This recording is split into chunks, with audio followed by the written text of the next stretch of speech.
සෙනෙවන්තේ නමුත් අන්ධකාරයේ වූ ජීවත් වුණේ. ඔකේන උඩ සාපේ සල්ලි කරේක දෙපා. මිනිස්සු ඔහුගේ වටේ හැමදාම හවසට ඉඳගත්තා. ටේබල් වල මත්ද්‍රව්‍ය පානය කරා. ඔකේන මේ සාපේ සල්ලි කියන මිනිස්සු ගොඩක් කියවන්න. හැබැයි ඔකේන රාත්‍රියේ 9 විතර ගිහිල්ලා මේසෙක ඉඳගත්තාම පාන්දර 2 3ට තමයි මේසෙන් නැගිටින්නේ.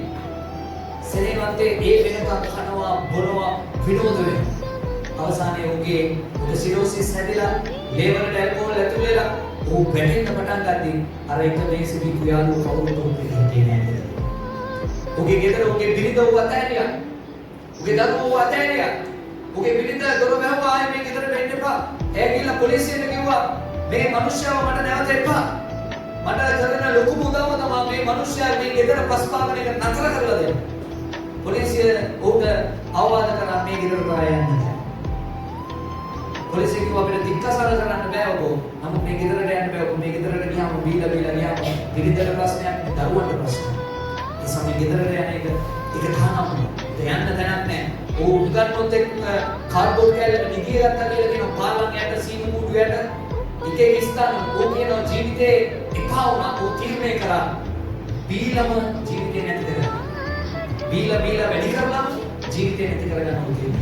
ඒක ඔබ කල්පනා කරන්න කොච්චර අන්ධකාරයක මිනිස්සෙක් වෙලා ඉන්නවද? නමුත් මෙහෙම ඔහු ඉන්නකොට සෙනෙවන්තේ ඔහු හිතාගත්තා ජීවිතේ නැති කරගන්න කෝච්චියට යන්න. අලුයම දෙකයි ගන්න ඔහු කියනවා ජයල ගිහිල්ලා බලනකොට කණුවන ඒ කළු බෝඩ් එකේ ලියලා තියෙන සුදු චෝක් කෑල්ලේ අලුයම දෙකයි ගන්න කෝච්චියක් යනවා කියලා බංගදෙනියට යන කෝච්චිය. ඔහු තීරණය කරා මේ බංගදෙනියට යන කෝච්චිය හැනලා ජීවිතේ නැති කරගන්න. එදා අලුයම එදා සෙනෙවන්තේ ඔහුගේ හොඳටම වේලා හිටියේ. කෝච්චියේ සද්දය එනකොට කෝච්චියේ ඌ කියාගෙන හෝන් එක ගහගෙන මේ නලාව පිපගෙන ඔහුගේ කන් දෙක දෙතරන්න සද්දයක් ආවා. කෝච්චියේ එන හඬ ඇහෙද්දිම රේල් පාර ළඟට ගියා කෝච්චියේ පයින්. නමුත් ඔහු කෝච්චියේ ඒ රේල් පාර ළඟම ඔහු වැටිලා තියෙන රේල් පාර උඩට නෙමෙයි අනිත් සෙනෙවන්තේ හොඳටම වේලා හිටියේ. ඒ වෙලාවේ දෙවියන් වහන්සේ දූතයෙක් ඔහු අනිත් පැත්තට ගන්නවා. කෝච්චිය ගියා ඔහු නැගිටලා බලද්දි රේල් පාරේ අනිත් පැත්තේ. සෙනෙවන්තේ ඒ අවස්ථාවේ උට ඊතරම සිහිය නැතුව නිින්ද ගිහලා තිබෙනවා.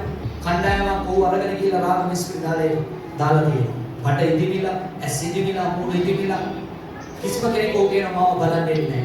අනිත් හැම ඇඳකටම එනවා මිනිස්සු. කවුරු හරි ඇවිල්ලා බත් එකක් අරන් එනවා. ඔහු බලනවා. ඔහුට කතා කරනවා. අම්මා එනවා, තාත්තා එනවා, ඥාතියෝ එනවා. නමුත් ඔහුගේ ඇඳ ළඟට කිසිම කෙනෙක් එන්නේ නැහැ. කවුරුත් එන්නේ නැහැ. ඇටෙන්ඩන්ට් කියනවා මිනිස්සුන්ට පිගානක් නැද්ද? කෝපයක් නැද්ද? පිගානක් කෝපයක් නැත්නම් සොපින් කෑල්ලක් හරි අල්ලනවා මේ බත් ටික දාගන්න. සෙනෙවන්තේ උට පිගානක් නැහැ කියන කෝපයක් නැහැ කියන තුවායක් තිබෙන්නේ නැහැ කියලා කියනවා. සෙනෙවන්තේ ඕ මොනවාද කරේ සොපින් කෑල්ලකට තමයි බත් ටික දාගන්න මේ ඉස්පිරිතාලේ. මම හිතන්නේ ඔබගේ ජීවිතේ මේ වගේ තැනකට ඔබ වෙන්නලා නැහැ. ඒ වගේ වෙටි අද ඔබට කන්න පිගානක් ඇති. අද ඔබට බොන්න වතුර බොන්න කෝපයක් ඇති. අද ඔබට නිදා ගන්න මේ වගේ වහලක් තියෙන ගියක් ඇති. ඔබට නිදා ගන්න හොඳ ඇඳක් ඇති. ඔබට ඔළුව තියන්න හොඳ පොට්ටයක් ඇති. නමුත් එදා ඔබට මේ එකක්වත් තිබුණේ නැහැ.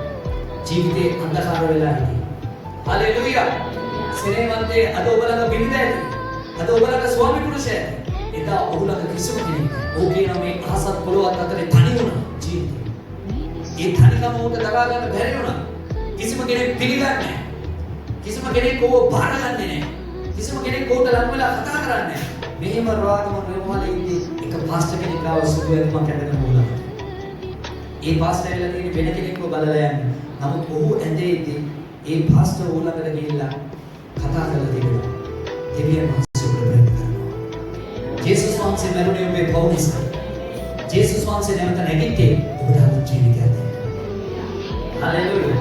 මේ පාස්ටර් විනාඩි 20ක් ජේසුස් වහන්සේ ගැන ඔබ කියලා. ඔබ දෙන්නලා තියෙනවා මම පොකාරයි. මම පොකරලා.